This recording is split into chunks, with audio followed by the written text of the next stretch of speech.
وأشهد أن محمدا عبده ورسوله أرسله الله تعالى بالحق بشيرا ونذيرا وداعيا إلى الله بإذنه وسراجا منيرا.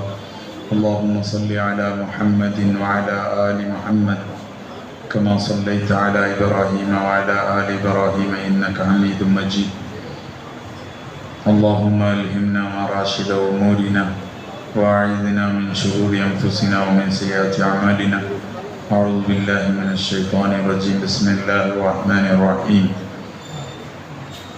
والفجر وليال عشر والشفع والوتر والليل إذا يسر هل في ذلك قسم لذي حجر.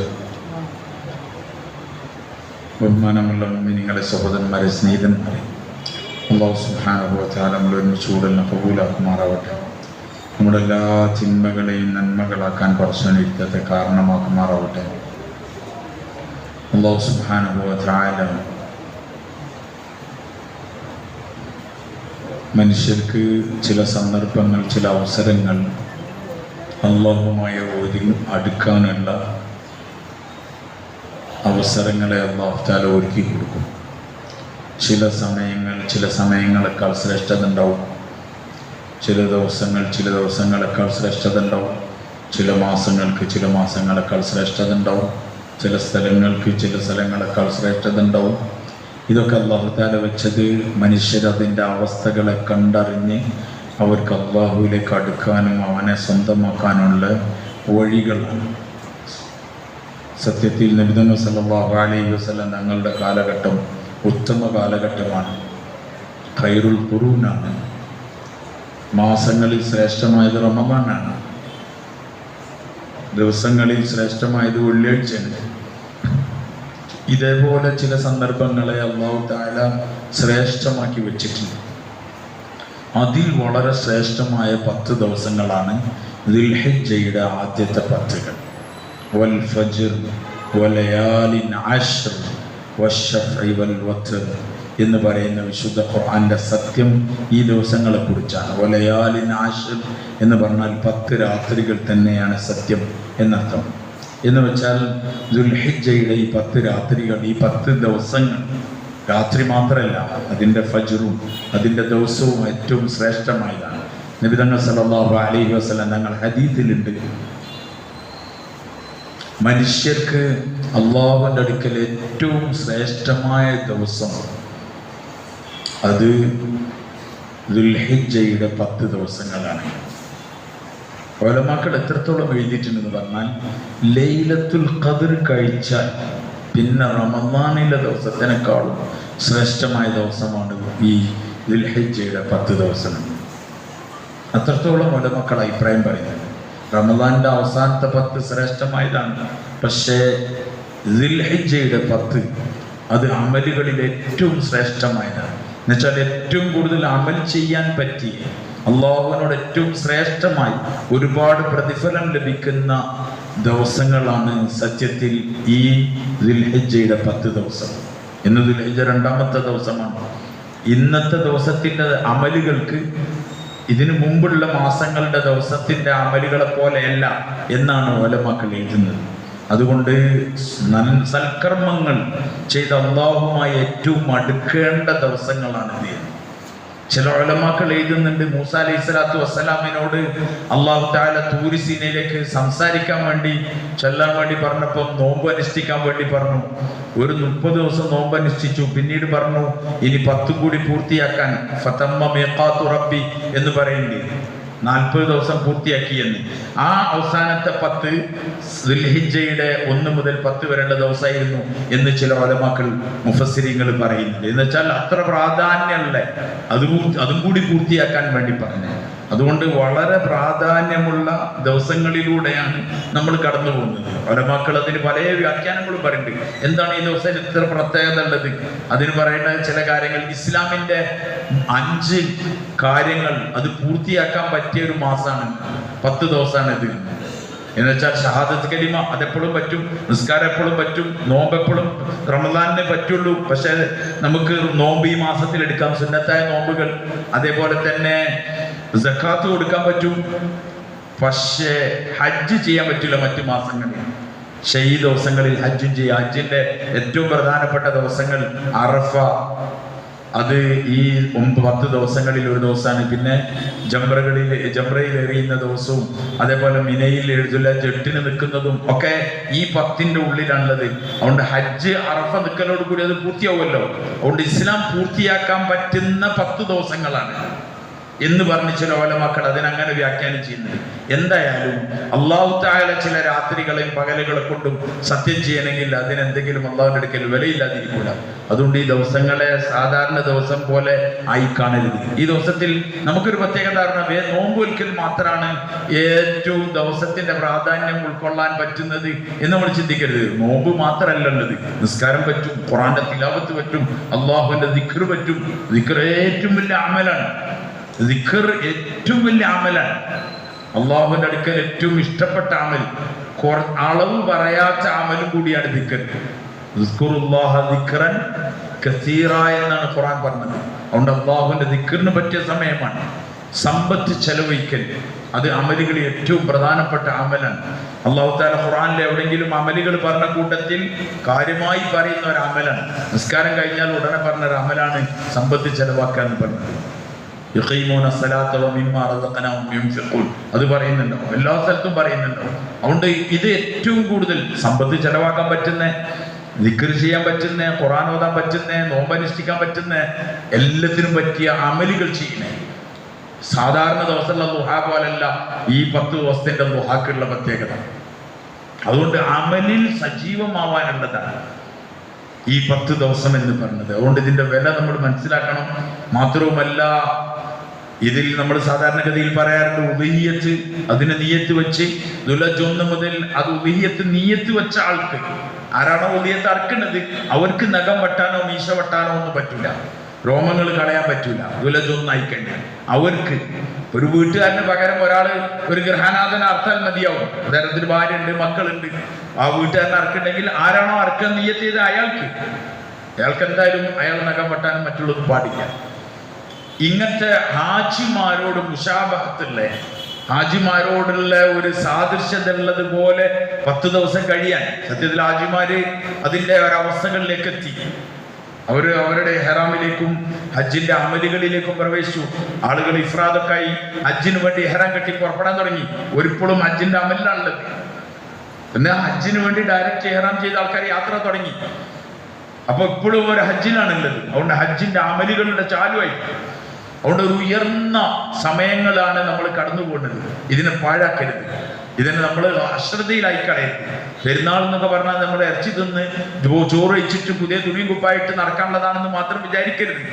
ഇത് സത്യത്തിൽ നമ്മൾക്ക് ഒരു ത്യാഗത്തിന്റെ, ഒരു മനുഷ്യന്റെ ത്യാഗത്തിന്റെ ഒരു വലിയ സംഗതിയാണ്, സമർപ്പണത്തിൻ്റെതാണ്. വലിയ പെരുന്നാൾ എന്ന് പറഞ്ഞാൽ സമർപ്പണമാണ്. ഹജ്ജ് സമർപ്പണമാണ്. അള്ളാഹുവിലേക്ക് വേണ്ടി ഇബ്രാഹിം അലൈഹിസ്സലാമും കുടുംബവും സമർപ്പിച്ചതിന്റെ ഓർമ്മക്കാണ് സത്യത്തിൽ ഹാജിമാര് കൊണ്ടാടുന്നതും നമ്മളിവിടെ ചെയ്യുന്നതും. അതുകൊണ്ട് നമ്മൾ അള്ളാഹുമായി അടുക്കണം. സത്യത്തിൽ ഒരു മനുഷ്യന്റെ പ്രശ്നങ്ങളുടെ പരിഹാരവും അള്ളാഹുമായി അടുക്കലിലൂടെ ഉള്ളത്. അല്ലാതെ ഒരു വഴിയും മനുഷ്യന്റെ മുന്നിലില്ല. സൃഷ്ടികളുടെ മുന്നിൽ മനുഷ്യന്റെ പ്രശ്നങ്ങൾ പറയാന്ന് പറഞ്ഞാൽ അതിനൊരു പരിധിയുണ്ട്. അത് കഴിഞ്ഞാൽ എല്ലാവരും കൈയൊഴിയും.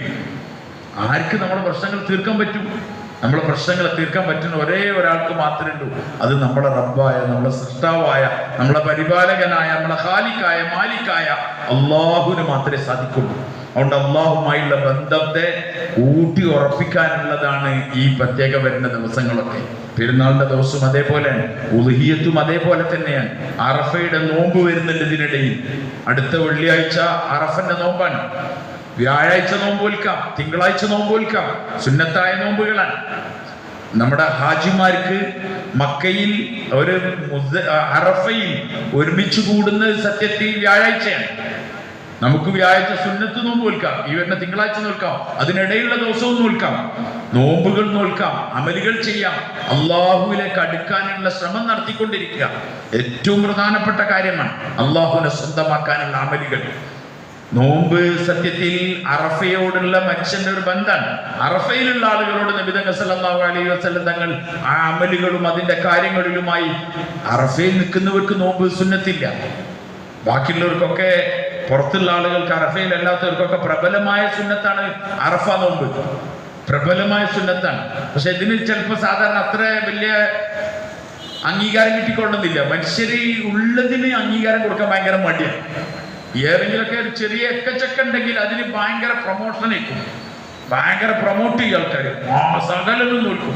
അറഫ നോമ്പ് അതത്ര വലിയ കാര്യമാക്കുന്നില്ല. ഇല്ല, അറഫ ഏറ്റവും പ്രധാനപ്പെട്ടതാണ്. അറഫയുടെ നോമ്പ് നോറ്റാൽ അവരുടെ മുൻ കഴിഞ്ഞതും വരാനിരിക്കുന്നതുമായ ഒരു വർഷത്തെ പാപം എന്ന് വെച്ചാൽ 2 വർഷത്തെ പാപങ്ങൾ പുറത്തു കൊടുക്കും. കഴിഞ്ഞതും വരാനിരിക്കുന്നതുമായ ഒരു വർഷത്തെ പാപങ്ങൾ അവന് വേണ്ടി പൊറുക്കപ്പെടും. അവിടെ എത്ര വലിയ നന്മയാണ് നിങ്ങൾ ആലോചിക്കുക, ഒരു നോമ്പ് നോൽക്കുക എന്ന് പറഞ്ഞത്. അതുകൊണ്ട് നോമ്പ് നോൽക്കുക, അള്ളാഹുമായി അടുക്കാൻ ശ്രമിക്കുക.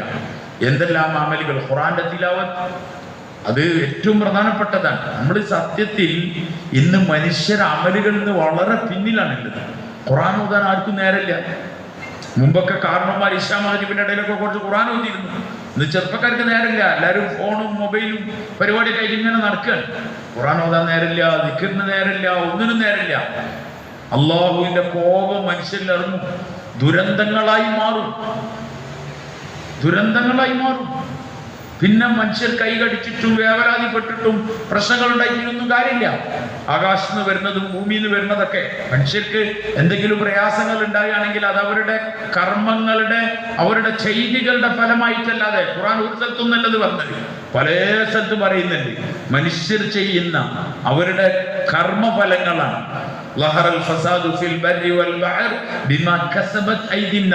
അവരുടെ കരങ്ങൾ സമ്പാദിച്ചതിന്റെ കാര്യമായിട്ടാണ്, അവരുടെ ചെയ്തികളുടെ ഫലമായിട്ടാണ്. അവിടെ നിന്ന് എന്താണ് നടക്കുന്നത്?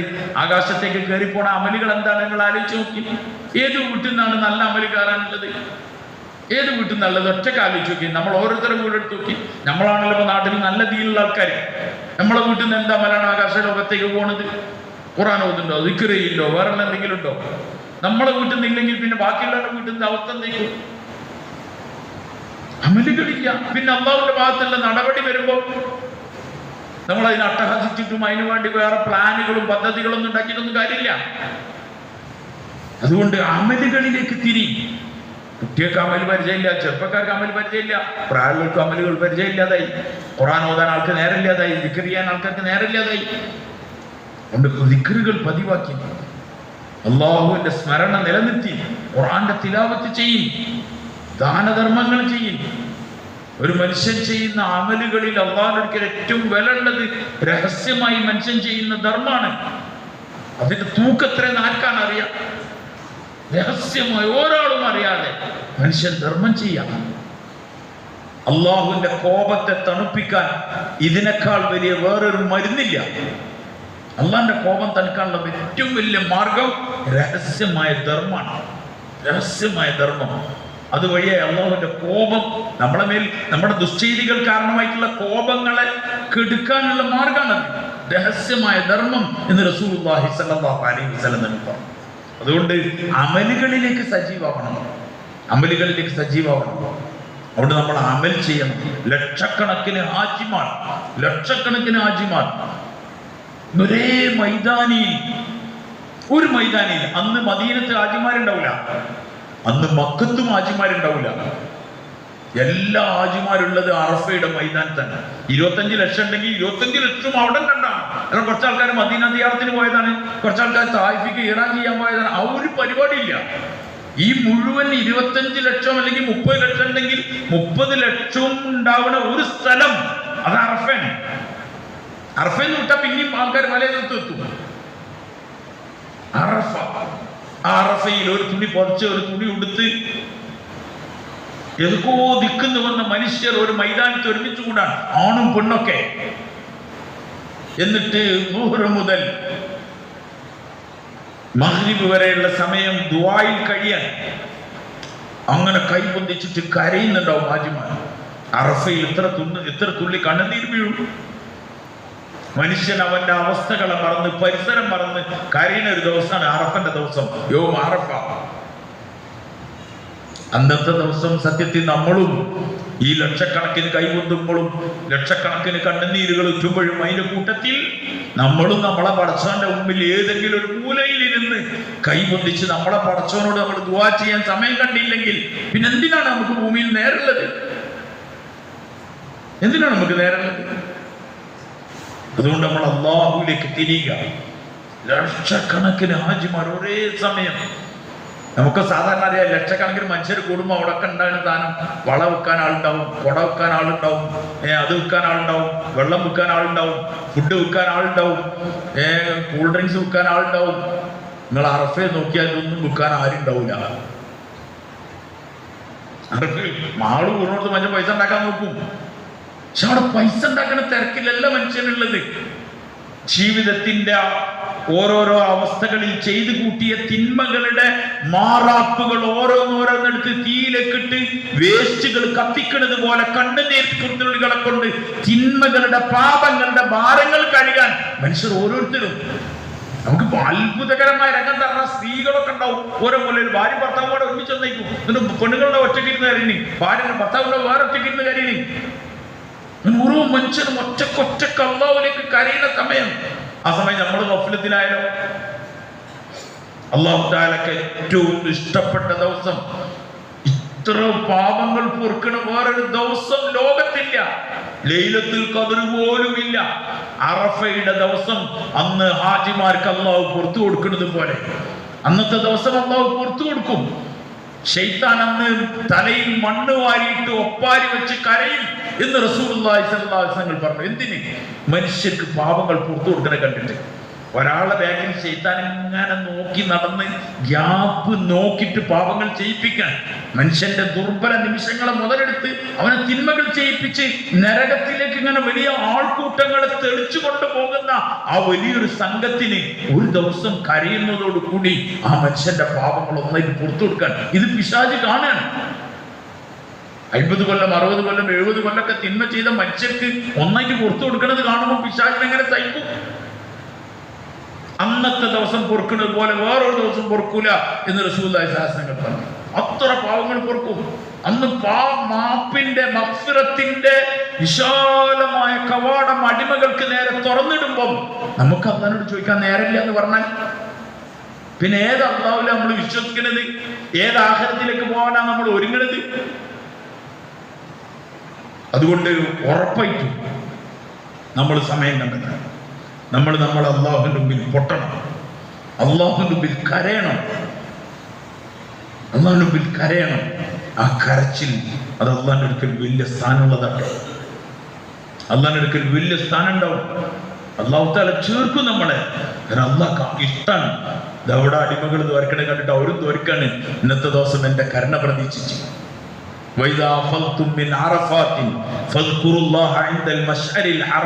എന്ന് അല്ലാഹു തആല പറയുന്നുണ്ട്. അറഫയിന്ന് ആളുകൾ ഇങ്ങനെ ഒഴുകുമ്പോൾ എന്ന് പറഞ്ഞു. അറഫയിന്ന് ആളുകൾ ഇങ്ങനെ ഒഴുകുമ്പോൾ ഉലമാക്കൾ എഴുതുന്നുണ്ട്, ഹാജി മഗ്രിബ് കഴിഞ്ഞിട്ട് അറഫയിന്ന് ഇങ്ങനെ മടങ്ങുമ്പോൾ എന്റെ പാപങ്ങൾ പുറത്തിട്ടുണ്ടാവോ എന്ന് ചിന്തിക്കൽ പോലും കുറ്റാണെന്ന്. അത്രത്തോളം അല്ലാഹുവിൽ പ്രതീക്ഷ വെക്കേണ്ട ദിവസമാണ് ആ ദിവസം. സത്യത്തിൽ നമുക്ക് ഇവിടെയുണ്ട്. അവിടെ നമ്മൾ ദുആ ചെയ്യാം, നമ്മൾ കരയാം, നമ്മൾ അല്ലാഹുവിലേക്ക് തിരിയുക. അല്ലാതെ വെറുതെ ഗഫ്ലത്ത് നടന്നിട്ട് എന്ത് കാര്യം? സർവര മരണത്തോടു കൂടിയാണ് ഇതിന്റെ ശരിക്ക് കണ്ണ് തുറക്കുക. ഈ കണ്ടതൊന്നും കാണലല്ല,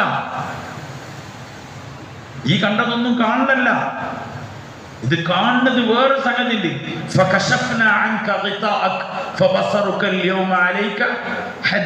എന്ന് ഖുർആൻ പറയുന്നുണ്ട്. കണ്ണിന്റെ മറ നീക്കപ്പെടുന്ന ദിവസം അന്ന് നിന്റെ കാഴ്ചക്ക് ഭയങ്കര മൂർച്ചയായിരിക്കും എന്ന് ഖുർആൻ പറയാൻ. അന്ന് നമ്മൾ ഇതൊക്കെ കാണും മൽക്കുൽ മൗത്ത് കൈവെക്കുമ്പോ. പക്ഷെ അന്ന് കരയാനൊന്നും മനുഷ്യൻ തയ്യാറാവും, രക്തക്കണ്ണീരൊഴിക്കാൻ തയ്യാറാവും. പക്ഷെ ഒരു തുള്ളി കണ്ണീരിന് അല്ലാതെ ഒരു വിലയില്ല. റൂഹ് തൊണ്ടക്കൊയിലെത്തിയ തോപ പോലും സ്വീകരിക്കില്ല. അതുകൊണ്ട് സഹോദരന്മാരെ സ്നേഹന്മാരെ അവസ്ഥകളെ മുതലാക്കി, അല്ലാണ്ട് ജീവിതത്തിൽ പൈസ ജീവിച്ചിട്ടൊന്നും ഒരു കാര്യമില്ല. അതൊക്കെ തീർന്നു. അതുകൊണ്ട് ഈ ദിനരാത്രങ്ങളെ മുതലാക്കി തഹജ്ജുദ് തുടങ്ങിയ ദുആ, സുന്നത്തായ നിസ്കാരങ്ങൾ, ഒരു 2 റക്അത്ത് നിസ്കാരം ചെറുതാണ്. നിങ്ങൾ ആലോചിക്കും, 2 റക്അത്ത് നിസ്കാരം ചെറുതാന്ന് നിങ്ങൾ വിചാരിക്കണ്ടോ? നബി സല്ലല്ലാഹു അലൈഹി വസല്ലം തങ്ങൾ ഒരിക്കൽ യാത്രയിൽ ഖബറിന്റെ അടുക്കൽ എത്തിയപ്പോൾ തങ്ങൾ ചോദിച്ചു കൂട്ടുകാരോട്, ഈ ഖബറിലുള്ള ആളുകൾക്ക് പറ്റും നിങ്ങളെടുക്കലുള്ള മുഴുവൻ ദുനിയാവും എന്നുവെച്ചാൽ മൊത്തം ദുനിയാവും ഒരാൾക്ക് അവിടെ കൊടുക്കാമെന്ന് വിചാരിച്ചു. ഈ ഖബറിലുള്ള ആളുകൾക്ക് ഓർക്ക് അത് വേണ്ട, ഓർക്ക് ആകെ ആവശ്യമുള്ള 2 റക്അത്ത് നിസ്കാരമാണ്. പക്ഷെ ആ 2 റക്അത്ത് നിസ്കരിക്കാൻ ഓർക്ക് കഴിയില്ല. ഈ ഇരിക്കണ എനിക്കും നിങ്ങൾക്കൊക്കെ കഴിയും, എനിക്കും നിങ്ങൾക്കൊക്കെ കഴിയും. ആ 2 റക്അത്ത് ഇന്ന് അവസരമുണ്ട്. ഒരു 2 റക്അത്ത് നിസ്കാരത്തിന് മുഴുവൻ ദുനിയാവ് കൊടുത്താലും ഒരു പറയും വേണ്ട, 2 റക്അത്ത് നിസ്കാരം മതിയെന്ന്. അത്ര വാല്യൂ ഉള്ള അമലുകളാണ് ഈ നിസ്കാരവും, ഈ ഖുർആന്റെ തിലാവത്തും, ഈ ദിക്റും, ഈ ദാനധർമ്മങ്ങളൊക്കെ. അതിപ്പം ചെയ്യാൻ പറ്റുമെങ്കിലല്ലേ ചെയ്യാൻ പറ്റുള്ളൂ. അതുകൊണ്ട് ദുഹാസ്കരിക്കാൻ നമുക്ക് കഴിയില്ല. ദുഹാസ്കാരം വലിയ നിസ്കാരം നമുക്കറിയാം. തഹജ്ജുദ് ഭയങ്കര കൂലുള്ള നിസ്കാരമാണ് നമുക്കറിയാം. നമുക്ക് 2 റക്അത്ത് നിസ്കരിക്കാൻ കഴിയില്ലെങ്കിൽ പിന്നെ നമ്മൾ ഏത് ആഖിറമാണ് പ്രതീക്ഷിക്കുന്നത്? നിങ്ങൾ ഒറ്റക്കാതാലേക്ക് നമ്മൾ എന്ത് കണ്ടാ പോണത്? അതുകൊണ്ട് അമലുകളിലേക്ക് സാലിഹായ അമലുകളിലേക്ക് നിങ്ങൾ ധൃതി കാണിക്കും. നബി സല്ലല്ലാഹു അലൈഹി വസല്ലം തങ്ങൾ അമലുകളിലേക്ക് ധൃതി കാണിക്കാൻ പറഞ്ഞു. ഹജ്ജിന്റെ കാര്യം പറഞ്ഞു. നബി പറഞ്ഞു, മൻ അറാദൽ ഹജ്ജ ഫൽയതഅജ്ജൽ. ആരെങ്കിലും ഹജ്ജിന് ആഗ്രഹിക്കണമെങ്കിൽ ധൃതി കാണിച്ചോട്ടെ, കാരണം ഇനി ഉണ്ടാവുമെന്നൊന്നും അറിയില്ല. ധൃതി കാണിച്ചോട്ടെ. ഇതേപോലെ അമലുകളിലേക്ക് ധൃതി കാണിക്കാൻ പറഞ്ഞു. കാരണം അടുത്ത നിമിഷങ്ങൾ എന്തൊക്കെയാണ് വരാൻ പോകുന്നത് ആർക്കും അറിയില്ല. അതുകൊണ്ട് ഇന്ന് 2 റക്അത്തിന് അവസരം ഉണ്ടെങ്കിൽ നിസ്കരിച്ചേക്കണം. വെറുതെ സുന്നത്ത് നിസ്കരിക്കും. ഉളു ഉണ്ടെങ്കിൽ പള്ളി കയറിയ സുന്നത്ത് നിസ്കരിക്കും, ഉളുവിന്റെ സുന്നത്ത് നിസ്കരിക്കും, ഇശാ മഗ്‌രിബിന്റെ ഇടയിൽ സമയം നിസ്കരിക്കും. നിസ്കാരത്തിനൊക്കെ വലിയ വിലയുള്ള ഒരു ദിവസം വരാണ്ട്. കോടി ഉണ്ടാക്കാനാണ് പോയി എല്ലാവർക്കും കഴിഞ്ഞോളന്നില്ല. പക്ഷെ നിസ്കരിക്കാൻ, അമലുകൾ ചെയ്യാൻ എല്ലാവർക്കും കഴിയും. അതുകൊണ്ട് നമ്മൾ അമലുകളിലേക്ക് ധൃതിയായി. അതുകൊണ്ട് പ്രത്യേകിച്ച് ഈ ദിവസങ്ങൾ, ഒരു ദിവസം കഴിഞ്ഞു, ഈ ബാക്കിയുള്ള ദിവസങ്ങളിലുള്ളത്. അതുകൊണ്ട് സുന്നത്തായ നോമ്പ് നോക്കാൻ പറ്റുന്നത് നോക്കി. അറഫന്റെ നോമ്പ് ഒരു കാരണവശാലും വിടരുത്. അറഫന്റെ നോമ്പ് ഈ പ്രാവശ്യം വ്യാഴാഴ്ച സുന്നത്താണ് തൊട്ടടുത്ത ദിവസം വെള്ളി. നമ്മളെ കേരളത്തിൽ 9 വെള്ളിയാഴ്ച അന്നൊന്നും നോക്കി. അതുകൊണ്ട് നോമ്പ് നോറ്റ് അറഫയുടെ ദിവസങ്ങളിലും ബാക്കിയുള്ള ദിവസങ്ങളിലൊക്കെ ദുആ ചെയ്യും, തൗബ ചെയ്യും. സാധാരണ കെടുതികൾ വന്നാൽ ശക്തമായ മഴ പെയ്യുന്നു. നമ്മളൊക്കെ ഭയങ്കര ഹയത്തിൽ നിൽക്കുകയാണ്. എന്താ ഹയത്തിന്റെ കാരണം അറിയോ? നമ്മളൊക്കെ ഏതെങ്കിലുമൊക്കെ സേഫ് സോണിലാണുള്ളത്. അതുകൊണ്ടാണ് ഈ സ്വസ്ഥത അതുകൊണ്ടാണ്. എത്രയോ ആൾക്കാരുണ്ട് വെള്ളം കയറിയാൽ ഇനിയുമായതാ വെള്ളം കയറുന്ന പേടിച്ച് നിൽക്കുന്നവർ, രാവിലെ ജോലിക്ക് പോകാൻ കഴിയാത്തവർ, പട്ടിണി കിടക്കുന്നുണ്ട്, മക്കളെ സ്കൂൾ വിദ്യാഭ്യാസത്തിന്റെ കാര്യത്തിൽ പ്രയാസത്തിൽ, അന്നത്തിന് കഷ്ടപ്പെടുന്നവർ, ഇവരൊക്കെ ഈ മഴ കണ്ട് പേടിച്ച് നിൽക്കാൻ. നമ്മളൊക്കെ വീട്ടിലെ സാമ്പത്തികവും അല്ലെങ്കിൽ സേഫ് സോണിലും ആയതുകൊണ്ട് നമുക്ക് ദുആ ചെയ്യാൻ കൂടി കഴിയില്ല. പിന്നെ നമ്മളൊക്കെ ദുആർക്കും എപ്പറിയോ അവരവരുടെ മേത്തേക്ക് ഈ സാധനങ്ങൾ വരുമ്പോൾ ആര് കണ്ടു എന്താ വരാൻ പോണത്? അതുകൊണ്ട് ഇതൊന്നും കാലാവസ്ഥയും അവസ്ഥകളൊന്നും പറഞ്ഞിട്ട് കാര്യമില്ല. എൻ്റെ നിങ്ങളുടെയും അമലുകളുടെ കെടുതികൾ. ഞാൻ നേരത്തെ പറഞ്ഞു, ഖുർആൻ ഓതാത്ത വീടുകളാണെന്ന് അധികം വീടും. ഒരു കാലത്ത് ഇശാ മഗ്‌രിബിന്റെ ഇടയിൽ മലപ്പുറം ജില്ലന്റെ ഓരത്ത് കൂടി ഏതിടയിൽ കൂടി പോയാലും കറണ്ടില്ല, ഇലക്ട്രിസിറ്റിന്റെ വെളുക്കില്ല. ചെറിയ മണ്ണെണ്ണ ലയിച്ച് കത്തിച്ചു വെച്ചിട്ടുണ്ട്. മക്കളും ഉമ്മയും കൂടി ഖുർആൻ ശരീഫ് ഓതുകയായിരുന്നു. പുരുഷന്മാർ വീട്ടിൽ ഖുർആൻ ഓതുകയായിരുന്നു. ഖുർആൻ ഓതുന്ന അവസ്ഥകളുണ്ടായിരുന്നു, ദിക്ർ ചെയ്യുന്ന അവസ്ഥകളുണ്ടായിരുന്നു, മനുഷ്യരിൽ നന്മകളുണ്ടായിരുന്നു. ഇന്ന് എന്താ ഉള്ളത്? നിങ്ങൾ ആലോചിക്കും, എന്താ ഉള്ളത്? എല്ലാവരും മൊബൈൽ വെച്ച് തോണ്ടിക്കൊണ്ടിരിക്കുകയാണ്. ഖുർആൻ ഓതുന്ന ശബ്ദം നമ്മുടെ വീടുകളിൽ നിന്ന് കേൾക്കൂല. ഖുർആൻ ഓതുന്ന ശബ്ദം ഇല്ല. കുട്ടികളൊക്കെ ഓതുമായിരുന്നു, വലിയൊരു ഓതുമായിരുന്നു, പുരുഷന്മാർ പള്ളിയിൽ ഉണ്ടാവുമായിരുന്നു. ഇന്ന് പള്ളികൾ വീറാനായി, ഖാലികളായി. ആകാശത്തേക്ക് അമലുകളില്ല. ഇവിടുന്ന് അങ്ങോട്ട് പോണ അമലിനനുസരിച്ചാണ് അവിടെ നിന്ന് തീരുമാനങ്ങളും വരുന്നത്. അതുകൊണ്ട് ഞാൻ സേഫ് സോണിലാണെന്ന് ആരും വിചാരിക്കേണ്ട. മുസീബത്ത് വന്നാൽ ആയിഷ റളിയല്ലാഹു അൻഹ റസൂലുള്ളാഹി തങ്ങളോട് ചോദിച്ചു, ഞങ്ങളിൽ മുത്തഖീങ്ങളും സാലിഹീങ്ങളും ഉണ്ടായിരിക്കവേ നാശം സംഭവിക്കുമോ എന്ന്. നബി സല്ലല്ലാഹു അലൈഹി വസല്ലം തങ്ങൾ പറഞ്ഞു, തിന്മകൾ അധികരിച്ചാൽ സംഭവിക്കുന്നത് തിന്മകൾ. അപ്പൊ ചോദിച്ചു സാലിഹീങ്ങളും മുത്തഖീങ്ങളും. അവർ പറഞ്ഞു അത് നാളെ മഹ്ശറയിൽ അവരെ വേർതിരിക്കപ്പെടുന്നു, തിന്മയിൽ ഓര് കൊടുക്കുന്നു. അപകടത്തിൽ, ദുരന്തത്തിൽ, ശിക്ഷയിൽ അവർ അകപ്പെടും. അത് പൊതുവായി വരുന്ന ശിക്ഷയാണ്. അതുകൊണ്ട് നമ്മൾ നമ്മുടെ അവസ്ഥകളെ ശ്രദ്ധിക്കും, നന്മകളെ, അമലുകൾ ഉണ്ടാക്കാനുള്ള ശ്രമം നടത്തി. അതുകൊണ്ട് ഈ കാര്യങ്ങൾ ഉണർത്തി കൂട്ടുകാരോട് പറഞ്ഞുകൊണ്ടിരിക്കും. അതുകൊണ്ട് സാലിഹായ അമലുകൾ ഉണ്ടാക്കി ഈ വരുന്ന ദിവസങ്ങളെ നഷ്ടപ്പെടുത്താതിരിക്കും. ഉളുഹിയത്തിൽ സജീവമായ പങ്കാളികളായി. മൃഗം അവിടെ ആണെങ്കിൽ അർക്കപ്പെട്ടുകൊണ്ട് കാര്യമില്ല. മൃഗത്തിന്റെ രക്തവും മൃഗത്തിന്റെ അധ്വാനവും പരിശ്രമവും അത് നമ്മളും അതിന്റെ കൂട്ടത്തിൽ കൂടണം. അന്നത്തെ ദിവസം പുതിയ കുപ്പായി സൂചിട്ട് നടക്കലല്ല പണി. ഇന്നത്തെ ദിവസം ഉളുഹിയത്തിന്റെ ആ അമലിൽ പങ്കെടുക്കലാണ് അന്നത്തെ പണി. എന്താണ് ഇന്നത്തെ ആൾക്കാർക്ക് പെരുന്നാളിനന്ന് കറങ്ങാൻ വേണ്ടിയിട്ട് രണ്ടാമത്തെ ദിവസത്തേക്ക് മൂന്നാമത്തെ ദിവസത്തേക്കൊക്കെ കറക്കാൻ ഇല്ല. ഏറ്റവും ശ്രേഷ്ഠമായത് ആ ഉളുഹിയത്തിന്റെ അറിവ്, ഏറ്റവും ശ്രേഷ്ഠമായത് യൗമുൻ നഹർ എന്ന് പറഞ്ഞ തന്നെ പെരുന്നാളിന്റെ ദിവസം ദുൽഹജ്ജ് 10-ന്, 11-നും 12-നും 13-നും അർത്താൽ ശരിയാവും. അതിൽ അഭിപ്രായത്തില്ല. പക്ഷേ ഏറ്റവും പ്രധാനപ്പെട്ടത് അത് നമുക്ക് അന്ന് കറങ്ങാൻ വേണ്ടിച്ച് അല്ലെങ്കിൽ നമുക്ക് കുടുംബത്തിലേക്ക് പോകാൻ വേണ്ടിച്ച് അതിനെ മാറ്റി അല്ലല്ല. അന്നത്തെ ഏറ്റവും വലിയ യൗമുൻ നഹർ എന്നാണ് അതിന്റെ പേര്, യൗമുൽ തദ്ഹിയ എന്നാണ് പേര്, ഈദുൽ അദ്ഹ എന്നാണ് അതിന്റെ പേര്. അതുകൊണ്ട് അന്നത്തെ ദിവസം തന്നെ ചെയ്യാൻ പറ്റുമെങ്കിൽ അന്ന് തന്നെ ചെയ്യണം. നമ്മുടെ പണിയാണത്. അന്ന് നമ്മളെ ഏറ്റവും വലിയ ജോലി നിസ്കരിക്കുക, വേഗം നിസ്കരിക്കുക, വേഗം പോവുക, ഉളുഹിയത്തിന്റെ മാംസത്തിൽ നിന്ന് ഭക്ഷണം കഴിക്കുക. ഉളുഹിയത്തിന് അത് പ്രത്യേകമായ സുന്നത്താണ്. അവരവർക്ക് കിട്ടിയതിൽ നിന്ന് പാചകം ചെയ്ത് തിന്ന. അതുകൊണ്ട് ഈ കാര്യത്തിൽ നമ്മൾ നല്ലപോലെ ശ്രദ്ധിക്കുക. ഒരു ഇസ്ലാമികമായ പൈതൃകം അല്ലെങ്കിൽ അതിൻ്റെ ഒരു സംസ്കാരം, അതിൻ്റെ ഒരു കാഴ്ചപ്പാടുണ്ട്, അതിനെ നിലനിർത്താൻ ശ്രമിക്കുക.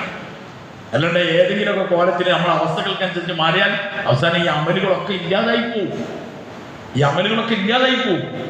പിന്നെ അള്ളാഹുവിന്റെ ഭാഗത്തുള്ള സഹായം ഉണ്ടാവില്ല. അതുകൊണ്ട് ഈ പ്രത്യേകിച്ച് ഈ സാഹചര്യത്തിലൊക്കെ ശക്തമായ മഴന്റെ നമ്മുടെ നാടിന്റെ അവസ്ഥക്കനുസരിച്ച് മഴ തുടങ്ങാനായിട്ടില്ല എന്നാണ് അതിന്റെ ആൾക്കാർ പറഞ്ഞത്. സത്യത്തിൽ മഴ പെയ്തുകൊണ്ടിരിക്കുക, മഴക്ക് അങ്ങനെ സമയം കാലമൊന്നുമില്ല. അത് ഉടമസ്ഥനായ അള്ളാഹുവിന്റെ തീരുമാനപ്രകാരം അതിങ്ങനെ വന്നുകൊണ്ടിരിക്കും. അതിന്റെ ഡോസ് കൂട്ടണോ വേണ്ടെന്ന് തീരുമാനിക്കാൻ നമ്മുടെ അമലുകളാണെന്ന് നമ്മൾ മനസ്സിലാക്കണം.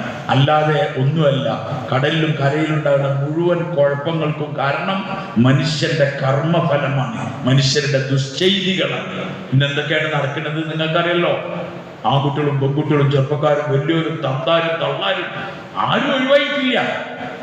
വയസ്സായിട്ട് നിൽക്കുന്ന തസ്ബീഹ്മാല പിടിച്ച് വീട്ടിൽ നിൽക്കേണ്ട വയസ്സന്മാര് വരെ ഇപ്പൊ മൊബൈലിലല്ലേ. ഓരെല്ലാരെക്കാളും മുന്നിൽ. അന്ന് വയസ്സന്മാരെങ്കിലും കുറച്ച് നിൽക്കുന്നില്ല, എന്നാ അതും കൂടി ഇല്ല. ഓർക്ക് പിന്നെ വേറെ ഒരു പണിയില്ലാത്തോണ്ട് ഇത് വെച്ചെടുക്കുക. അതുകൊണ്ട് തിന്മകൾ അധികരിച്ചിരിക്കുക. അതുകൊണ്ട് എന്തും സംഭവിക്കാം. അതുകൊണ്ട് വേഗം ഇസ്തിഗ്ഫാർ ചെയ്യുക, തൗബ ചെയ്യുക, ഉമ്മത്തിനെ അള്ളാഹുലേക്ക് ചേർക്കാനുള്ള ശ്രമം നടത്തുക. അള്ളാഹു തആല എനിക്ക് നിങ്ങൾക്ക് കാര്യങ്ങൾ മനസ്സിലാക്കി ജീവിതത്തിനെ നന്നാക്കാൻ തൗഫീഖ് ചെയ്യുമാറാവട്ടെ.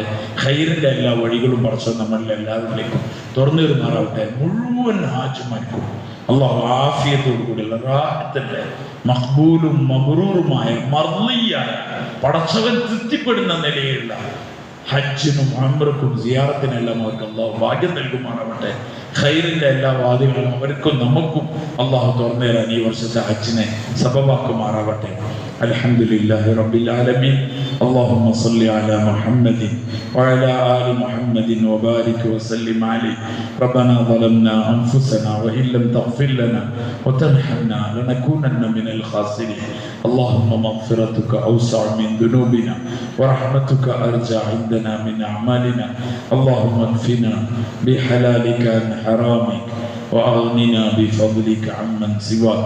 اللهم إنا نسألك العفو والعافية في الدنيا والآخرة. اللهم إنا نسألك العفو والعافية في ديننا ودنيانا وأهلنا ومالنا. اللهم استر عوراتنا وآمن روعاتنا. اللهم احفظنا من بين أيدينا ومن خلفنا وعن أيماننا وعن شمائلنا ومن فوقنا ونعوذ بعظمتك أن نغتال من تحتنا. കർണൻ അല്ലാഹുവേ, കൃപയുള്ള പടച്ചവനെ, ഔദാര്യവാനായ റബ്ബായ അല്ലാഹുവേ, നീ ഞങ്ങൾക്ക് എല്ലാവർക്കും പൂർത്തി തന്നെ പടച്ചവനെ. ഞങ്ങളോട് കരുണ കാണിക്കണേ പടച്ചവനെ. അല്ലാഹുവേ, ഞങ്ങളുടെ മുഴുവൻ പാപങ്ങളും ചെറുതും വലുതും രഹസ്യമായതും പരസ്യമായതും ഒറ്റക്കും കൂട്ടായും ഞങ്ങൾ ചെയ്ത എല്ലാ പാപങ്ങളും നീ നിരുപാധികം മാപ്പാക്കി തന്നെ പടച്ചവൻ. ഞങ്ങളിൽ ഒരു പാപവും ബാക്കി വെക്കല്ലേ പടച്ചവൻ, ഒരു പാപവും ബാക്കി വെക്കല്ലേ പടച്ചവനെ. അല്ലാഹുവേ, ഞങ്ങളുടെ മുഴുവൻ പാപങ്ങളിൽ നിന്നും ഞങ്ങൾ നിന്നോട് തൗബ ചെയ്യുന്നു പടച്ചവനെ. അള്ളാഹു ഞങ്ങൾക്ക് അതിൽ അതിയായ ഖേദവും ദുഃഖമുണ്ട് പഠിച്ചോൻ. ഒരിക്കലും ഞങ്ങൾ അങ്ങനെ ചെയ്യാൻ പാടില്ലായിരുന്നു പഠിച്ചോൻ. സാഹചര്യത്തിന്റെ സമ്മർദ്ദങ്ങളിലും ശൈത്താന്റെ ദുർലോഭനങ്ങളിലും വഴിപ്പെട്ട് ചെയ്തു പോയതാണ് പഠിച്ചോൻ. ഇനി ഒരിക്കലും ഒരിക്കലും ഒരിക്കലും ആ തിന്മകളിലേക്ക് ഞങ്ങൾ മടങ്ങൂല പഠിച്ചോനെ, മടങ്ങൂല. അല്ലാഹ് നീ ഞങ്ങൾക്ക് നിരുപാധികം ഈ മുബാറക്കായ ദിനങ്ങളിൽ നീ ഞങ്ങൾക്ക് മാപ്പ് തരണേ പഠിച്ചോനെ, പുറത്തു തരണേ പഠിച്ചോനെ. അള്ളാഹുവെ നീ ഞങ്ങളെ നന്നാക്കണേ പഠിച്ചോനെ. അള്ളാഹു ഒരു പാവം പോലും ഞങ്ങളിൽ ബാക്കി വെക്കല്ലേ പഠിച്ചോനെ. ഞങ്ങളെ തിന്മകളെ നന്മകളാക്കി തരണേ അല്ലാഹ് പഠിച്ചോനെ. ഞങ്ങളോട് കരുണ കാണിക്കണേ പഠിച്ചോനെ. അള്ളാഹു ഈ മാസത്തിൽ നന്മകൾ ചെയ്ത് മുന്നേറുന്നവരെ കൂട്ടത്തിൽ ഞങ്ങളാക്കണേ പഠിച്ചോനെ. ഞങ്ങൾ മാതാപിതാക്കളെ കബൂലാക്കണേ പഠിച്ചോനെ. ജീവിച്ചിരിക്കുന്നവർക്ക് ദീർഘായുസ്സും ആഫിയത്തും തഖ്വയും നൽകണേ പഠിച്ചോനെ. മരിച്ചുപോയ ഞങ്ങളുടെ മാതാപിതാക്കൾ, ഞങ്ങളുടെ വല്യാപ്പന്മാർ, വല്യമ്മമാർ, അവരുടെ മാതാപിതാക്കൾ അങ്ങനെ കെലിമയിൽ ഏതറ്റം വരണ്ടോ അവർക്കെല്ലാവർക്കും നീ പുറത്തു കൊടുക്കണേ പഠിച്ചവനെ. ഞങ്ങളെ കാണാത്ത തലമുറകൾ പഠിച്ചവനെ, ഞങ്ങളുടെ മുൻഗാമികൾ, അവർക്കൊക്കെ നീ പുറത്തു കൊടുക്കണേ അല്ലാഹ് പഠിച്ചവനെ. ഞങ്ങളുടെ ഉമ്മൻ്റെ കുടുംബക്കാരിൽ പലരും മരിച്ചുപോയി, ഉപ്പാൻ്റെ കുടുംബക്കാരിൽ പലരും മരിച്ചുപോയി, ഞങ്ങളുടെ ഭാര്യൻ്റെ കുടുംബക്കാരിൽ പലരും മരിച്ചുപോയി പഠിച്ചവനെ. ഞങ്ങളുടെ ഉസ്താദന്മാർ പലരും മരിച്ചുപോയി, ഉസ്താദന്മാരുടെ ബന്ധുക്കൾ, ഞങ്ങളുടെ കൂട്ടുകാരുടെ ബന്ധുക്കൾ, ഞങ്ങൾക്ക് ഉപകാരം ചെയ്തവർ, അവരുടെ ബന്ധുക്കൾ, ഇങ്ങനെ പലരും മരണപ്പെട്ടു പോയി. മരിച്ചുപോയ എല്ലാവർക്കും നിരുപാധികം നീ മാപ്പ് കൊടുക്കണേ പഠിച്ചവനെ. ആരെയും ഒരു തിന്മയുടെ പേരിൽ ശിക്ഷിക്കല്ല പഠിച്ചവൻ. അള്ളാഹുവെ എല്ലാവരുടെയും ഖബറുകളെ നീ സ്വർഗപ്പൂങ്കാവനമാക്കണേ പഠിച്ചവനെ. സ്വർഗത്തിന്റെ വിരിപ്പുകൾ നീ വിരിച്ചു കൊടുക്കണേ പഠിച്ചവനെ. അല്ലാഹ് ഞങ്ങൾക്ക് പുറത്തു തരണേ അല്ലാഹ്, ഞങ്ങൾക്ക് ആഫിയത്ത് തരണേ അല്ലാഹ്, രോഗങ്ങളെ ശിക്കാക്കി തരണേ പഠിച്ചവനെ. അല്ലാഹ് ഞങ്ങളുടെ എല്ലാ ബലഹീനതകളും നീ പരിഹരിച്ച് തരണേ പഠിച്ചവനെ. ഞങ്ങളുടെ ഭാര്യമാർക്ക് നീ പുറത്തു തരണേ പഠിച്ചവനെ. അവരെ ദീനിന്റെ സഹായികളാക്കണേ പഠിച്ചവനെ. അവർ പാവങ്ങളാണ് പഠിച്ചവനെ, അവരോട് നീ കരുണ ചെയ്യണേ പഠിച്ചവനെ. ഞങ്ങളുടെ കുടുംബജീവിതത്തിൽ സന്തോഷവും റാഹത്തും മഹബത്തും മവദ്ദത്തൊക്കെ നീ നിലനിർത്തി തരണേ പഠിച്ചവനെ. അവരെ ഞങ്ങളെ ദീനിന്റെ സഹായികളാക്കി തരണേ പഠിച്ചവനെ. അവർക്ക് നീ നിരുപാധികം മാപ്പ് കൊടുത്ത് അവരെ നീ അനുഗ്രഹിക്കണേ പഠിച്ചവനെ. സ്വർഗത്തിലെ ഞങ്ങളെ ഇണകളാക്കി തരണേ പഠിച്ചവനെ. ജന്നത്തിൽ ഫിർദൗസിൽ അവർക്കും ഞങ്ങൾക്കും ഞങ്ങളുടെ മാതാപിതാക്കൾക്കും കൂട്ടുകുടുംബങ്ങൾക്കും എല്ലാവർക്കും പുന്നാര നബിതങ്ങ ശാസനങ്ങളിൽ ഉമ്മാത്തുൽ മുഅ്മിനീങ്ങളെയും നബിമാരുടെയും അവരുടെ ഭാര്യമാരുടെയും സഹാബാക്കളെയും അവരുടെ ഭാര്യമാരുടെയൊക്കെ കൂട്ടത്തിൽ ഞങ്ങൾക്ക് സ്ഥലം തരണേ പഠിച്ചവനെ. അല്ലാഹുവേ ഞങ്ങളെ ദീനിന്റെ സഹായികളായി ഞങ്ങളെ ഭാര്യമാരും മക്കളെ ആക്കി തരണേ പഠിച്ചവനെ. മക്കളെ നീ സ്വാലിഹീങ്ങളാക്കണേ പഠിച്ചവനെ. ഞങ്ങൾ വലിയ മക്കളും ചെറിയ മക്കളൊക്കെ നീ കബൂലാക്കണേ പഠിച്ചവൻ. ഞങ്ങൾ പേരക്കുട്ടികളെ നീ കബൂലാക്കണല്ല. ഞങ്ങൾ മക്കളെ വിവാഹം കഴിച്ചവർ, വിവാഹം കഴിച്ചു കൊണ്ടുവന്നവർ എല്ലാവർക്കും നീ ഹിദായത്തും ഇസ്തിഖാമത്തും ഈമാനും തഖ്വയും നൽകണേ പഠിച്ചവനെ. അല്ലാഹുവേ പഠിച്ചവനെ ഞങ്ങളുടെ മക്കളെ നീ സ്വാലിഹീങ്ങളാക്കണല്ല. ഹാഫിദീങ്ങൾ, ആലിമീങ്ങൾ, ദായികൾ, മുത്തഖീങ്ങൾ, ഔലിയാക്കളുടെ പരമ്പര ഉണ്ടാക്കണേ പഠിച്ചവൻ. അല്ലാഹുവേ പഠിച്ചവൻ ഞങ്ങളുടെ രോഗികളുടെ രോഗത്തെ ശിഫയാക്കണമല്ല.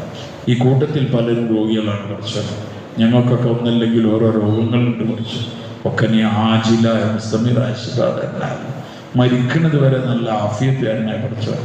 നീ തന്ന ഒരു നിയമത്തിനെയും മരണം വരെ പിൻവലിച്ച് കളയല്ല പഠിച്ചവൻ. ഉള്ള നിയമത്തുകളെ മുഴുവൻ നിലനിർത്തി തരണേ പഠിച്ചവൻ. അല്ലാഹുവേ ഖൈറിന്റെ എല്ലാ വാതിലുകളും തുറന്നു തരണേ പഠിച്ചവൻ. ഷർറിന്റെ എല്ലാ വാതിലുകളും നീ കുട്ടി അടക്കണേ പഠിച്ചവൻ. അല്ലാഹുവേ പഠിച്ചവന്റെ വിഷമങ്ങൾ, ബുദ്ധിമുട്ടുകൾ, പ്രയാസങ്ങൾ അനുഭവിക്കുന്ന ഒരു വിഷമങ്ങളൊക്കെ നീ മാറ്റിക്കൊടുക്കണേ പഠിച്ചവൻ. യാ അല്ലാഹ് ആരെല്ലാം എന്തെല്ലാം ഇടങ്ങേറുകളിലാണ്, എന്തെല്ലാം പ്രയാസങ്ങളിലാണ് പഠിച്ചവനൊക്കെ നിനക്കറിയില്ലല്ലോ പഠിച്ചവനെ. പല ആൾക്കാരും അവരുടെ വിഷമങ്ങൾ ഞങ്ങളോട് വന്ന് പറയാറുണ്ട്. ഞങ്ങൾക്കൊന്നും ചെയ്യാൻ കഴിയില്ലല്ലോ പഠിച്ചവനെ. എല്ലാം കഴിയുന്നവനും എല്ലാം അറിയുന്നവനുമായ ഞങ്ങളെ റബ്ബായ അല്ലാഹുവേ ഉമ്മത്തിന്റെ എല്ലാ വിഷമങ്ങളും നീ മാറ്റണേ പഠിച്ചവൻ. എല്ലാവർക്കും നീ സമാധാനം നൽകണേ, സ്വസ്ഥത നൽകണേ പഠിച്ചവൻ. യാ അല്ലാഹ് ഞങ്ങളുടെ വീടുകളും ഞങ്ങളുടെ പരിസരങ്ങളും അതിൻ്റെ എല്ലാ ഭാഗങ്ങളെയും നിന്റെ പ്രത്യേകമായ കാഫലിലാക്കണേ പഠിച്ചവൻ. യാ അല്ലാഹ് കാലാവസ്ഥയുടെ ദുരിതങ്ങളോ ദുരന്തങ്ങളോ ഒന്നും വരാതെ ഞങ്ങളെ എല്ലാവരും നീ കാക്കണേ പഠിച്ചവൻ. മുന്നിന്നും പിന്നിന്നും വലതുനിന്നും ഇടതുനിന്നും മുകളിൽ താഴെന്നും എന്തെല്ലാം ഫിത്നകൾ മുസീബത്തുകൾ വരാണ്ടോ എല്ലാത്തിനും ഞങ്ങൾ എല്ലാവരും നീ കാക്കണേ പഠിച്ചവൻ. ഞങ്ങൾക്ക് ആഫിയത്ത് തരണേ പഠിച്ചവൻ. ഞങ്ങൾക്ക് ആരോഗ്യം തരണേ പഠിച്ചവൻ. ഖൈറിന്റെ എല്ലാ വാതിലുകളും തുറന്നു തരണേ പഠിച്ചവൻ. ഷർറിന്റെ എല്ലാ വാതിലുകളും നീ കുട്ടി അടക്കണേ പഠിച്ചവൻ. ഞങ്ങളെല്ലാവരെയും നീ ഏറ്റെടുക്കണേ പഠിച്ചവൻ. വീടില്ലാത്തവർക്ക് വീട് നൽകണമല്ല. വീടിന്റെ പണിയും മറ്റൊക്കെ നടക്കുന്നവർക്ക് നീ പൂർത്തിയാക്കി വെക്കണമല്ല. കടങ്ങളിൽ കുടുങ്ങുന്നവരുടെ കടങ്ങളുടെ വീട്ടാൻ മാർഗം കടം പകലിന്റെ നിന്യതയും രാത്രിയുടെ അസ്വസ്ഥത നല്ല പഠിച്ചത്. യാ അല്ലാഹ് കടം വീട്ടാൻ തർത്തീബുണ്ടാക്കണേ പഠിച്ചു. ഖൈറിന്റെ എല്ലാ വാതിലുകളും നീ തുറന്നു തരണേ പഠിച്ചു. യാ അല്ലാഹ് ഷർറിന്റെ എല്ലാ വാതിലുകളും നീ കൊട്ടി അടക്കണേ. ജന്നത്തിൽ ഫിർദൗസിൽ ഞങ്ങൾക്ക് സ്ഥലം തരണേ പഠിച്ചോ. യാ അല്ലാഹ് ഞങ്ങളുടെ കുടുംബജീവിതത്തിൽ റാഹത്ത് തരണേ പഠിച്ചോ. ഈ വർഷത്തെ മുഴുവൻ ഹാജിമാരെയും ആരായിരുന്നാലും ഏത് മുക്കിന്ന് മൂലെന്ന് വന്നവരായിരുന്നാലും ഒരു ഹാജിനെ നീ പാഴാക്കി മടക്കല്ല പഠിച്ചോ. എല്ലാവരും ഹജ്ജിനും നീ സ്വീകരിക്കണേ പഠിച്ചോ. മഖ്ബൂലും മബ്റൂറുമാക്കണേ പഠിച്ചോ. ഞങ്ങളുമായി ബന്ധമുള്ള കുറേ ആൾക്കാർ ഹജ്ജിന് പുറപ്പെട്ട് കഴിഞ്ഞു. കുറേ ആൾക്കാർ ഇന്ന് പുറപ്പെടുന്നവരുണ്ട്. എല്ലാവർക്കും നീ പുറത്തു കൊടുക്കണേ പഠിച്ചോ. എല്ലാവരും നീ അനുഗ്രഹിക്കണേ പഠിച്ചോ. നന്മയിലേക്ക് നീ ഞങ്ങളെ വഴി നടത്തണേ പഠിച്ചോ. അള്ളാഹു മനുഷ്യർക്ക് ഉപകാരം ചെയ്യാൻ തോന്നിയിരിക്കുകയാണ്. ഈ മസ്ജിദിനെ നീ കബൂലാക്കണം. ഇതിന് സമ്പത്ത്, ശരീരം, കഴിവുകൾ, യോഗ്യതകൾ ആരെല്ലാം എന്തെല്ലാം ചെലവാക്കി കൊണ്ടിരിക്കുന്നു അവർക്കൊക്കെ നീ ഖൈറിന്റെ വാതിലുകൾ തുറന്നു കൊടുക്കണേ പഠിച്ചോനെ. ദാരിദ്ര്യത്തിൽ നിന്ന് അവരെ നീ കാക്കണേ പഠിച്ചോനെ. അള്ളാഹുവെ നിന്റെ വഴിയിൽ ചെലവഴിച്ചതായി നീ ഇഖ്ലാസുൽ അമലായി സ്വീകരിക്കണേ പഠിച്ചോനെ. അള്ളാഹുവെ ഇതിനു വേണ്ടി ആരെല്ലാം എന്തെല്ലാം ചെയ്തോ മരിച്ചുപോയവരുടെ ഖബറുകളെ നീ സ്വർഗത്തോപ്പാക്കണേ. ഇവിടെ നിന്നുള്ള നടക്കുന്ന മുഴുവൻ അമലുകളും അവരെ ഖബറുകളിലേക്ക് നീ എത്തിക്കണേ പഠിച്ചോനെ. രാവിലെ തഹജ്ജുദ് മുതൽ രാത്രി വരെ നിരന്തരമായി ഓതുന്ന ഖുർആൻ ശരീഫ് ഓരോ മക്കളും ഓരോ ആയത്തുകൾ ആവർത്തിച്ച് അവർ മനഃപ്പാടമാക്കാൻ ഓതിക്കൊണ്ടിരിക്കുമ്പോഴും പഠിച്ചവന് അതിന് നന്മ ഉണ്ടാവുമല്ലോ പഠിച്ചവനെ. അത് അവരെ ഖബറുകളിലേക്ക് നീ എത്തിക്കണേ പഠിച്ചവനെ. ജീവിച്ചിരിക്കുന്ന ഞങ്ങൾക്കൊക്കെ അതൊരു വലിയ വരുമാന മാർഗമാക്കണേ പഠിച്ചവനെ. അള്ളാഹു ഇതിൻ്റെ എല്ലാ പണികളും നിന്റെ കുതിരത്ത് കൊണ്ടും മേൽനോട്ടത്തിലുമായി നീ നടത്തണേ പഠിച്ചവനെ. ഹലാല് കൊണ്ട് മതിയാക്കണേ പഠിച്ചവനെ. ഒരു ഹറാമിന്റെ നയാ പൈസ പോലും ഒന്നും ചേരാതെ നീ കാക്കണേ പഠിച്ചവനെ. ഇനി എന്തെല്ലാം പണികൾ ബാക്കിണ്ടോ നിന്റെ കുതിരത്ത് കൊണ്ട് ഹലാല് കൊണ്ട് നീ പൂർത്തിയാക്കി തരണേ പഠിച്ചോനെ. ഈ മക്കളെ നീ കബൂലാക്കണേ പഠിച്ചോനെ. ഒഹറവിയായ ഹാഫിളീങ്ങളുടെ കൂട്ടത്തിൽ, ആലിമീങ്ങളുടെ കൂട്ടത്തിൽ ഉമ്മത്തിന് ദീൻ എത്തിച്ചു കൊടുക്കാൻ വേണ്ടി ലോകം മുഴുവൻ സഞ്ചരിക്കുന്ന നല്ല തഖ്വയുള്ള പണ്ഡിതന്മാരായി ഇവരെ നീ ആക്കണേ പഠിച്ചോനെ. അവരെ ഇൽമിൽ ബർക്കത്ത് ചെയ്യണേ പഠിച്ചോനെ. ഹിഫ്ളിൽ ബർക്കത്ത് ചെയ്യണേ പഠിച്ചോനെ. അവരുടെ കുടുംബങ്ങളെ കബൂലാക്കണേ പഠിച്ചോനെ. ഇതേപോലെ ഏതെല്ലാം സ്ഥാപനങ്ങൾ പെൺകുട്ടികൾ പഠിക്കുന്ന സ്ഥാപനം പഠിച്ചോനെ നീ സംരക്ഷിക്കണേ പഠിച്ചോനെ. അതിന്റെ പ്രത്യേകമായ കാവലും ഖൈറിന്റെ വഴികളും അതിന് നേരത്തെ നീ തുറന്നു കൊടുക്കണേ പഠിച്ചവന്. അള്ളാഹു എല്ലാ സ്ഥാപനങ്ങളെയും നീ കബൂലാക്കണേ. എന്താ പഠിച്ചവനെ ഞങ്ങൾ എല്ലാവരും നീ സ്വീകരിക്കണേ. എന്താ ആകാശത്തുനിന്ന്, ഭൂമിയിൽ നിന്ന്, ഇടതുനിന്ന്, വലതുനിന്ന്, മുകളിൽ നിന്ന്, താഴ്ന്ന്, മുന്നിന്ന്, പിന്നിന്ന് എല്ലാ ദുരിതങ്ങളിൽ നിന്നും, ദുരന്തങ്ങളിൽ നിന്നും, ദുഃഖങ്ങളിൽ നിന്നും, പ്രയാസങ്ങളിൽ നിന്നും, സിഹറിൽ നിന്നും, ദുൽമിന്നും ഒക്കെ നീ ഞങ്ങളെ കുടുംബത്തിനും സ്ഥാപനങ്ങളെയും മൊത്തം നീ കാക്കണേ പഠിച്ചവനെ. ഒരക്രമിന്റെ നോട്ടമോ പെരുമാറ്റമോ ഞങ്ങളെ നേർക്ക് നീ എത്തിക്കരുതേ പഠിച്ചവനെ. അല്ലാഹു ഞങ്ങളെ നീ ഏറ്റെടുക്കണേ പഠിച്ചവനെ. ഞങ്ങളെ ദുആകളെ കബൂലാക്കണേ. അല്ലാ പ്രയാസങ്ങളെ മുഴുവൻ മാറ്റിത്തരണേ. അല്ലാ ധർമ്മങ്ങളെ നീ കബൂലാക്കണേ പഠിച്ചവനെ. റബ്ബനാ ആതിനാ ഫിദ്ദുനിയ ഹസന വഫിൽ ആഖിറതി ഹസനതൻ വഖിനാ അദാബന്നാർ. റബ്ബി ഇർഹംഹുമാ കമാ റബ്ബയാനി സഗീറ. സല്ലല്ലാഹു തആല വസല്ലമ അലാ ഖൈരി ഖൽഖി സയ്യിദിനാ മുഹമ്മദി വഅലാ ആലിഹി വസഹ്ബിഹി അജ്മഈൻ. സുബ്ഹാന റബ്ബിക റബ്ബിൽ ഇസ്സത്തി അമ്മാ യസിഫൂൻ സലാമുൻ അലൽ മുർസലീൻ വൽഹംദുലില്ലാഹി. സുബ്ഹാനല്ലാഹി വബിഹംദിഹി. ഞായറാഴ്ച രാവിലെ 7 മണിക്ക് ഖുർആൻ ക്ലാസ് ഉണ്ടാവും. എല്ലാ സാറന്മാരും പങ്കെടുക്കും. ബാക്കി കൂട്ടുകാരെ പങ്കെടുക്കാനും വേണ്ടി ശ്രമിക്കും.